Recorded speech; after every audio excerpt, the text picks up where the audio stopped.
Welcome to The Jump. It's Rachel Nichols. We will not have anything flying at these guys' heads so far. You don't know that. Who could say? The night is young. Israel Gutierrez back in the house. Welcome. Thank and, you. of course, six-time champ, Hall of Famer Scottie Pippen. Always a treat. Little Florida. It's like we're doing the show in Miami today. Yeah, right. Just like that. All right, leading up to last night's Cavaliers-Celtics game, which likely will have determined the number one seed in the East, LeBron James absolutely, unequivocally told everyone he thought it was no big deal. Well, kids, apparently it's time to break out that LeBron to English dictionary, because we saw at the Garden last night when LeBron says it's not really a big game, what he actually means is it's a really big game in which he's going to defend like a madman, drop 36, and play the second quarter as if he'd gotten drunk with the game's 2K controls. And look, we've certainly had to break out the LeBron dictionary before. Like when he says, quote, "I'm just humbled and blessed to have great teammates." What that actually means is, yeah, I know I just set another record, whatever, but talk to me when I pass Kareem. Or sometimes with LeBron, you'll get, "We don't know who's in and out of the lineup," which means, "I'm really tired of all these guys having ticky-tack injuries. Did I mention I'm pretty much Luke Cage out there and physically invincible?" Or one of my favorites, which is the straight quote, "I don't remember," which means, no, I really didn't like David Blatt, but I don't want to talk about it. Now, what we actually need a LeBron dictionary for is the way he describes his minutes this season, because they keep piling up, and he will always tell you that he is fine, and clearly, at times, he is not. We keep the LeBron mileage meter here at The Jump. You can check where we're at right now. He played 39 minutes last night. That is still second overall in minutes per game in the NBA. Over the past 3 games alone, LeBron's been averaging 42 minutes a game, and he didn't sit in the fourth last night until about 4 minutes to go, despite that the Cavs never led by less than 20. Now, the Cavaliers have given up a bunch of fourth-quarter leads this season, so clearly both LeBron and Coach Tyronn Lue felt they needed him there to ensure that this statement game that really wasn't a big deal, but apparently was, didn't slip away. We'll have to see if that comes back to burn him in the playoffs. We just don't know right now. But what we do know is that when LeBron James is locked into a game, he can still control it like few players have ever been able to. And that, you probably won't know a performance like that is coming until it is too late. Now, there were a lot of interesting angles to unpack in that game last night, Scotty, but I want to know who you learned more about last night, the Celtics or the Cavaliers? I think I learned more about the Celtics. I think last night they showed me that they're not quite ready to contend for an Eastern Conference championship. LeBron James and the Cleveland Cavaliers were head and shoulders past them last night, never allowed them to get in the game, really made the Cavs look like they were playing a road game. In fact, that they didn't even come out and compete on their own home court tells me one thing: they're not ready to win the East. Well, let me ask you this. Did you think before that game that Boston was ready to win the East and they were going to beat Cleveland? I had my doubts. I've never seen them play in a head-to-head matchup. Okay. But I think last night really told me a lot about where the Celtics are in terms of matching up with the Cleveland Cavaliers. I think a lot of people probably went into that game saying to themselves, yeah, it's still going to be Cleveland, it's still going to be Cleveland, because they've given us so many reasons over the last 4 weeks or so to doubt them. Terrible defense, guys in and out of the lineup. They're finally getting Kyle Korver back, but now they're missing Tristan Thompson for a while. And I think I learned more about the Cavs because of that, because we've had so many reasons or so much evidence that they're going in this direction. And yet last night, when LeBron can do that and other guys can follow him, they can still be dominant. They can still go into Boston, which is a very difficult place to win. The thing that I learned about the Celtics that bugged me was going into the game. It really bothered me when Isaiah Thomas says, "Oh, it's just another game." It's not for you. No. It's not for those guys. Right. It is for LeBron. They've been there before. They've done that. But you got them coming into your house, and you're saying, "Oh, it's not a big deal." No, it is. And you can tell by the way they lost that game that they weren't in it nearly as much as Cleveland. Well, I didn't think that they raised the bar. Last night was one of those games where you had to raise the bar. You had to show the Cleveland Cavaliers that they cannot come in and dominate you on your home court, and they allowed them to do it. I mean, they were positioned to take the top seed in the East for all intents and purposes and show that they're not just a regular season team. And yet that performance that they laid out there last night didn't leave just you with questions, Scottie Pippen. There was an interesting quote from Avery Bradley in the locker room last night post-game. He was talking about LeBron. He said, quote, "He saw something we couldn't figure out. That's why he's LeBron James. He saw that we wanted to get Isaiah and pick and roll, and then he went on to expose our defense. As a team, you have to cover each other, you have to talk, you have to have each other's backs, and we didn't do that tonight. Scotty, I want you to take a look at some of these plays. What do you think makes LeBron so effective when he does this kind of stuff? LeBron causes matchup problem. First of all, there's no one on the court that can guard him. But when he see opportunities to put a guy in a pick and roll situation, put a guy in front of him who he know cannot stay in front of him, he takes advantage of it. We saw him do this last year in the playoff against Steph Curry. We saw him do it the year before, trying to put him in a position where he have to defend. And last night, LeBron took advantage of the Celtics in all shapes. If you look at some of that help that didn't arrive, it wasn't necessarily Boston's best defenders. We're talking about Gerald Green not moving over from the corner. We're talking about other guys. That wasn't a great display of defense for Boston, especially those clips right there. That lane was wide open. That's LeBron, though, right? He knows who to pick on. He always knows who to pick on. That's LeBron's IQ. He knows how to get people in a bad situation, and he's going to make the right play. He will force you to create the worst matchup for you defensively, which we saw last night. I want to move on to the Lakers, who apparently are just trying to make their fans cry at this point, because last night the team beat the Spurs, giving them back-to-back wins for the first time since January. And normally, if this were a normal team, that would be a good thing. But this is not a normal team, my friends. This is a team trying to keep its first-round pick, which is only top 3 protected. Otherwise, it goes away. Entering Sunday, LA had a 54% chance to secure a top 3 pick. Now, that is less than a 50-50 shot. Now, Izzy, I got to tell you, Luke Walton did try. D'Angelo Russell helped them beat Memphis the other day, so he benched him for last night. And then I was watching this. During the game, he pulled Brandon Ingram. Ingram was just getting too hot. So he pulled him, and they sort of issued this weird injury report that they were pulling him for precautionary injury reasons, which means getting too hot. I mean, what does Luke Walton have to do here? What can he really do? I mean, you're a competitor. You're out there. You want to win that game. The Spurs don't have anything to play for either. They're locked into the 2 seed, and they're not playing all their guys. Kawhi and LaMarcus didn't play in the second half, and so it's like, what do you want them to do? I don't like when people mock them. I remember Pat Riley back in 2003, the season before he got Dwayne Wade in the draft. Well, they had a game in Toronto that they could have absolutely tanked last game of the season. They didn't. He was prideful. They won that game, dropped the spot, ended up with the 5 pick, and got Dwayne Wade as opposed to Chris Bosh or Chris Kaman, which they would have gotten if they were higher. Well, I think players play the game the right way. You don't see players tanking games. They're going to go out. They're going to compete. They're going to be competitive. They want to score. They want to see their stats after the game. So they're not going to tank games. And the Lakers still got guys on the floor that are very competitive. And you saw it last night when they went in and beat the Spurs. That top 3 thing is scary, though, because you go from, if you're in the 2 spot, you go from a 54% chance of being in the top 3 to now as a 3 spot, you're less than half. It's 48.7%. So if they drop out of that top 3, there goes that pick. Right, and this is a good draft at the top. Yeah. We will have Lonzo Ball on the show later. I mean, you're talking about a huge swing in fortunes. It also affects a second-round pick that they have. I mean, they're tanking and tanking. They can't even do tanking right. I want to go across the country to New York, where a Knicks season ticket holder saw owner James Dolan outside of Madison Square Garden before the game, told him, sell the team, which, I mean, the man has got to have heard before. Right. Dolan yelled back at the fan, and he admitted to calling him a name. Here's what Dolan told Deadspin. I called him a a-hole because he is an a-hole. I get it. They call me names every day in the paper, but when you're walking up to the place where I work, it's like they're laying in wait for you. We need to teach him some grammar, too, but I'm not going to get into that. It's like stalking me outside my home. It's lying in wait. And here's the fan, Michael Hemersky's side. He told his story to Outside the Lines. Take a listen. Mr. Dolan was walking out, presumably from the Garden, to a waiting limousine, and I, was shocked to see the owner, and almost reflexively shouted, I'll admit that, sell the team, Jim. Just like that.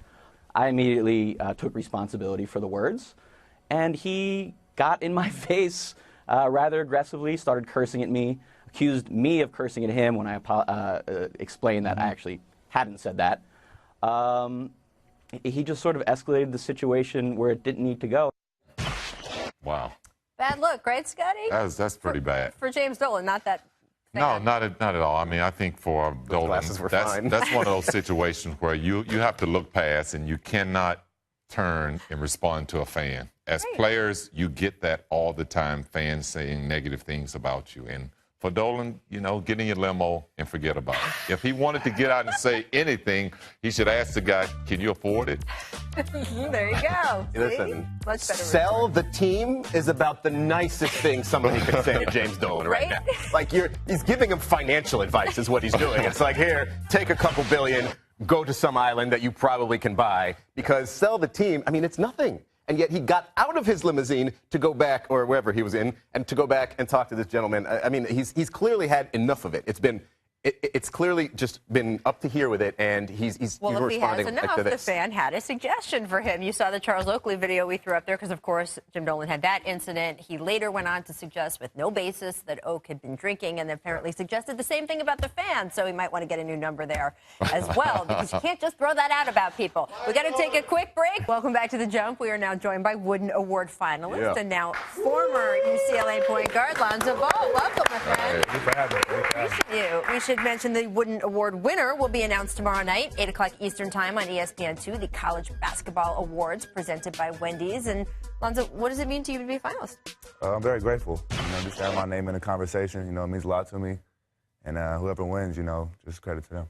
I said welcome to you. You don't really need a welcome to these studios because your dad certainly has been living here and you have been visiting and passing through from time to time.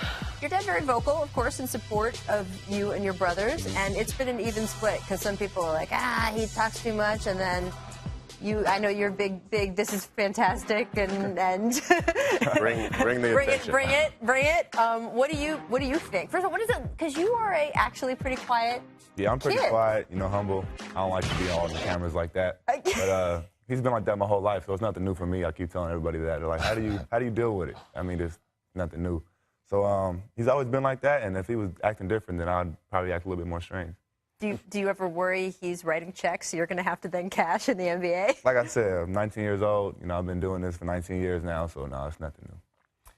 Curious, like, when did you know you had, because it's one thing to be a great basketball player, it's another thing to have that basketball IQ and that court vision. Like you saw it from LeBron early on when he was 18 or probably 16 when we saw him in high school. When did you know you had that ability, or was it kind of taught to you? Probably high school when I got it. Just playing point guard my whole life at such a fast pace, it forces you kind of to see plays before they happen. So, that's a lot of credit to my dad for making me do that. And, I definitely picked up when I got to high school. When you look at the players in the NBA today, what player do you compare yourself with? I get that question a lot, and I don't really have an answer for it. But I have favorite players. My personal favorite player is LeBron James. So, I mean, he does everything on the floor. Do you think you play that way, or you can play that way? I try to. You know how he gets points, assists, rebounds. He does what he can to help his team win. Another guy I like to watch is obviously Russell Westbrook, averaging a triple-double. Those two guys right there I try to focus on the most. See, LeBron wants to be like you, though. Did you see the shot? He was what? He was imitating the shooting technique, right? Do we have the highlight? Right? He did the whole thing. They have on the screen mocking your shot, #allegedly, because of course. Did you feel this was him just joking around, or did you feel? I have no problem with it. Right. My favorite player is shooting like me. I'm a smile. I was going to say, flattery is the purest form. Ball keeps going in, so. I was gonna say. Exactly. Now, you heard me, I don't know if you heard me mention in the previous segment here, the Lakers have this 2-game winning streak going. Uh-oh. This is a problem, Lonzo, because they need to keep that top 3 pick as a franchise. They have said they have their eyes on you. How do you feel about this? Are you worried that the Lakers aren't losing enough? I'm not worried. I mean, their job is to go out there and win basketball games, and that's what they're doing. So credit to them. And your job is to distract them so they lose basketball games and draft you. Exactly. Come on. Would it be nice for you to be able to stay in LA? Most definitely. All my family's out here. It'll be a blessing to play in front of all of them. But at the same time, making it to the league was my dream from day one. So whatever team picks me up, I'll be happy. I mean, do we have the picture of him in the Lakers jersey? There we go. Hey. See, that would be Look so pretty good. nice. It would look good. And he got Jack behind me. Right, exactly. I mean, if things don't go well for the Lakers in the lottery, this could happen. So, I mean, that could Although scare Spike anyone. is pretty cool, though. Yeah, you have Spike behind you. That's about the only thing over there right now. One of us here on the set is a 6-time NBA champion and a Hall of Famer. No, it's that one. Yeah. Did you think that was confusing at all? I wouldn't think. Were you worried that temporarily anybody might find? Do you have any advice, Mr. Pippen? You know what? I like the fact that he's a very humble young man. And I would just say, keep believing in yourself. And once you get to this game, that's when the work begins. Right. Continue to work hard and make your mark in the game. and I wish you the best. Thank you. Now, when Lonzo sat down, I did ask him what year he was born, and he said 97, which Scotty turned paler a shade. That being said, so you did not witness maybe the bulk of his playing career. Yeah. But what advice do you have to ask him, or what? Video games keep me caring. Oh, there you go. Right. Video games keep me caring. Go ahead and answer the question. That's right. What advice would you like to know from Scottie Pippen? You could ask. Here you go. This is your shot. You got a 6-time champ sitting next to you. What was the hardest thing that you can remember when you first got to the league that you had to deal with? Playing with Michael Jordan. Understood. It was hard, really because Michael was at such a high competitive level, and he didn't have a lot of belief in his teammates. So it was about earning his trust was one of the toughest things. But, it's part of wanting to win and being competitive in the game, and I don't see you have any problem with that.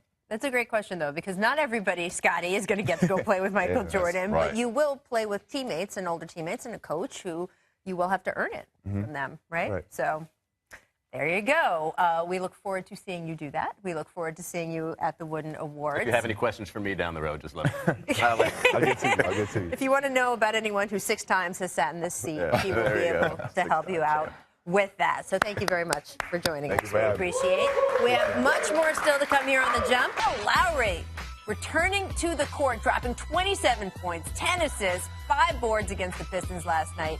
How dangerous are the Raps with K-Loud back and playing like this? They can be scary dangerous, especially since he's been out. They've become very good defensively. And if he could drop in with 27 and 10, yeah, that's a scary team. Is that a team that scares you more? I think they are scary. Kyle Lowry is a dangerous rattlesnake, and when he's out there, he makes that team very poison. All right, we also got to talk about James Harden leading the Rockets to a win over the Nuggets with 31, 10, and 7. After the game, Eric Gordon said, yeah, Westbrook's averaging a triple-double. That's a crazy stat, but there's definitely no way Harden won't be the MVP.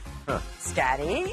Every day I feel like we have someone lobbying in another direction. Is there anything that could make you switch off Westbrook to Harden at this point? No, nothing at all. I mean, I love the season that Harden has been having. I'm glad to see those two guys really competing head-to-head, but, Westbrook is, to me, head and shoulders above. I'm glad I didn't get a ballot this year. I don't want to make that decision. I'm right there. Right there. All right, time for Make or Miss. We got Make comebacks. The Warriors announced earlier today KD cleared to return to the lineup Saturday against the Pelicans at home. It's kind of perfect timing, right, Izzy? Yeah, they're rolling, and now they get this guy back? I mean, come on. You can't really mess that up, can you? I don't know. Miss bobbleheads. The Rockets honored future Hall of Famers and Jump co-host Tracy McGrady. But, Scotty, that's not Tracy McGrady, right? I think he bleached his face. Yeah, That's Klay Thompson. That's Klay Thompson. That is not Tracy McGrady. That's Klay Thompson. We might need to get a Jump bobblehead for Tracy just so it's a little bit more accurate. Make slogans. Jazz fans have started a GoFundMe page to raise money for a billboard to convince All-Star Gordon Hayward to stay in Utah. The billboard would read, "Stayward." You get it? No? Yes? Izzy, should the owner just pay for this? What? I mean, no, the owner's got enough money to pay Gordon Hayward. They don't need to add another billboard there. No. Leave that to the fans. Finally, Miss Raptors. Scotty, take a look The at animal this. on this NBA team's primary logo peaked about 75 million years ago. Let's go to Amy with 17,000, but unfortunately you didn't come up with the right response. So it'll cost you how much? Everything, dropping you down to 0. I'm troubled by that so I'm much. I'm totally troubled by it. I don't even know what to say. I don't know. I would have gone for Clippers being extinct as a mascot Right. because they don't use the ship. They should use the ship. We're back here tomorrow. Sports Nation's next.